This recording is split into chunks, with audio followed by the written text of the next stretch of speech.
Hello, and welcome to another week here on YouTube. Once again, love you guys. Thank you for your ongoing concern and connection there, and for Lisa for being, uh, dutiful in calling and keeping touch. I gotta say, I certainly appreciate that touch, reaching out, and that's pretty cool. And thank you all for maintaining that here. So good on you. The last, the whole arc of what we've been studying so far has been the not just leaving Egypt and going, not just the Exodus, but the whole arc is, not being a people to becoming a people, not being in bondage to living out of bondage. It's one thing to leave bondage. It's another thing to make a life out of bondage. And that was one of the units I did when I was teaching English. Was we would read a part of the narrative of Harriet Tubman and the Underground Railroad, and she would, go in, collect people from, various plantations. She'd tell them ahead of time how difficult it was going to be, and one of the scenes that you read about is where she, right on the first or second night, they're deep in the woods, they know they're being hunted, they know it's going to be rather grim for them if they're caught, and at some point Harriet Tubman gets out a gun and shows her the people she's trying to help to freedom that she has this gun, and they're all impressed. And she says, "I'm not going to shoot. I'm not going to use it to defend ourselves. If I start a gunfight with the people who are chasing us, they'll just kill us all. I have this gun to shoot any of you that try to run back. Because if you're caught and you tell them our route, I'll never be able to get anybody else to freedom. That'll be the end of it. So just know that you were on this trip for good now. You chose to come, and now you can't turn back. You can't turn back." And she led them forward and got them to freedom over in the north, and many of them, of course, on into Canada, where they'd be, where they'd be guaranteed not to be caught, because before the Civil War, the fugitive slave laws dictated that if that the northern policemen had to help catch escaped slaves. That was part of the deal. And so many of them did. Now, many of them didn't. They refused. But many of the northern police would say, yes, that's part of the job. And that was an ongoing concern of southern congressmen, was that the northern policemen weren't living up to their part of the Compromise of 1850, which said that the northern policemen were to participate in recapturing escaped slaves. So Harriet Tubman would generally take the people she helped out of bondage all the way north into Canada, where they then had to figure out how to be part of a new community, to live in freedom. But what did that mean? So it was one thing to say, yes, I don't want to be in bondage anymore. It was something else entirely now to say, and now I'm going the next step, and I'm not going to live in bondage anymore. And here's what that's going to look like. in that same way, when Jesus was talking to his disciples about the freedom that he offered, the easy yoke that he offered, he also recognized that part of that was setting up, was being aware that you are part of the continuing inbreaking of the kingdom, that God is continuously working in his people through his Spirit to make a new community, to remake the world the way that it should have been prior to the fall. And that ongoing work is, is really where the victory is made. So here, Joshua is about to lead his people across. They've come across. We had the big scene last week of them coming across the Jordan and setting up the stones. And I always liked it. We didn't read that part, but where they come across, and then while the river is still down, they stop the ark and they say, "Okay, go bring stones back, and we're going to make up a pile right here in the middle of the river." And they make a pile in the middle of the river, and then they say, "And that pile's still there today." As if you could go to the Jordan and say, let's see that spot right there, that's where the pile of rocks is that Joshua has made. And that's where it is, right there. As a reminder of, this is where we came through, this is where God led us through. So that you could go back there and be reminded of God's provision for Israel in that spot. But now they're across, and here's where we pick it up in Joshua chapter 24. Joshua assembled all the tribes of Israel at Shechem. He summoned the elders of Israel, the heads of families, the judges and officers, and they presented themselves before God. Joshua then said to all his people, "This is the word of the Lord, the God of Israel. Long ago your forefathers, Terah and his sons Abraham and Nahor, lived beside the Euphrates, and they worshipped other gods. I took your father Abraham from beside the Euphrates and led him through the length and breadth of Canaan.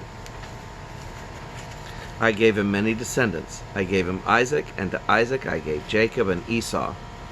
And now we're going to flip over to verse 14.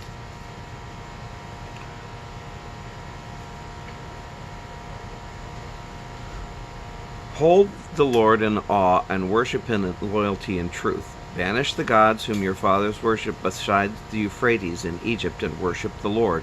But if it does not please you to worship the Lord, choose here and now whom you will worship.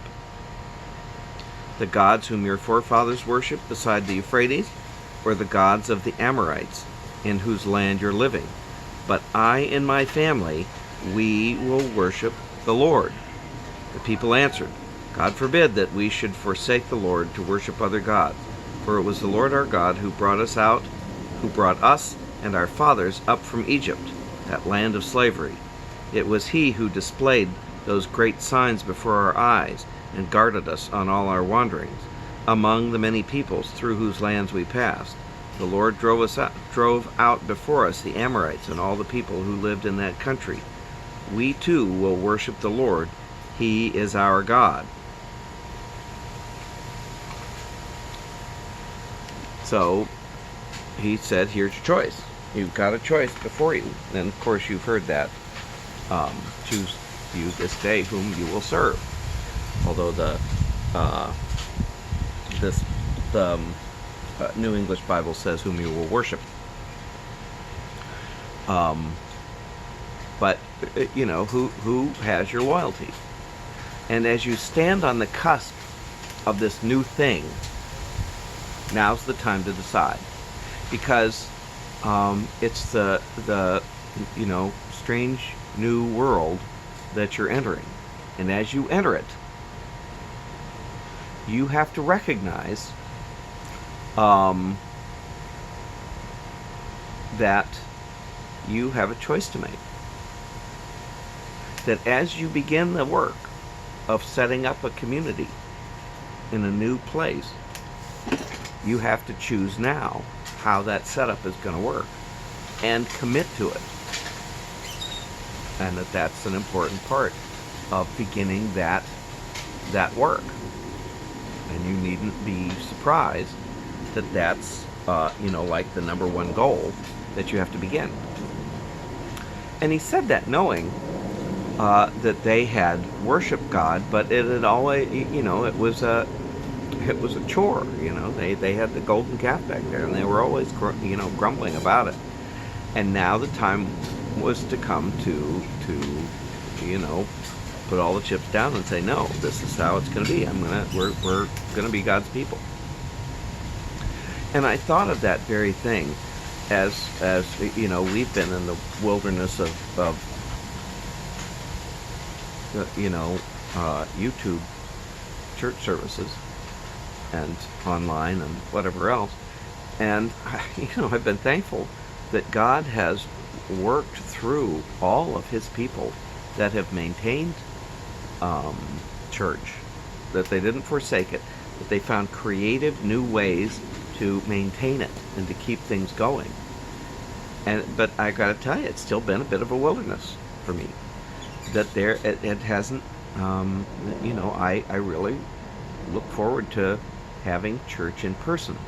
But I recognize that this hiatus that we've had from being in person, this break that we've had from not being with each other, I think has been a way for us, and our leaders especially, to reimagine what church is going to look like going forward. That you and I must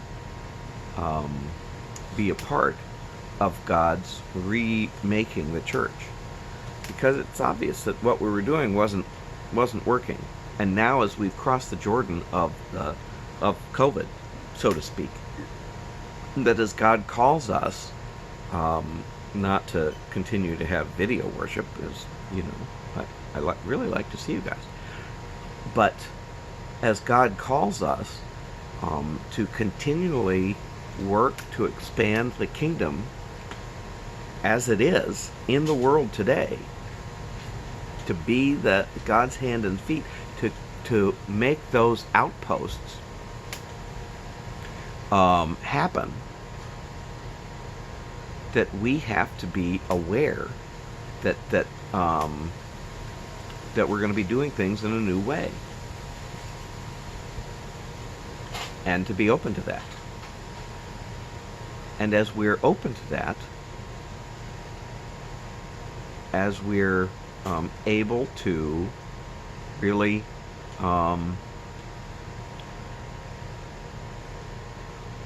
appreciate the ways in which God is working through us as individuals and us as a community, and us, the church, as a large community, that our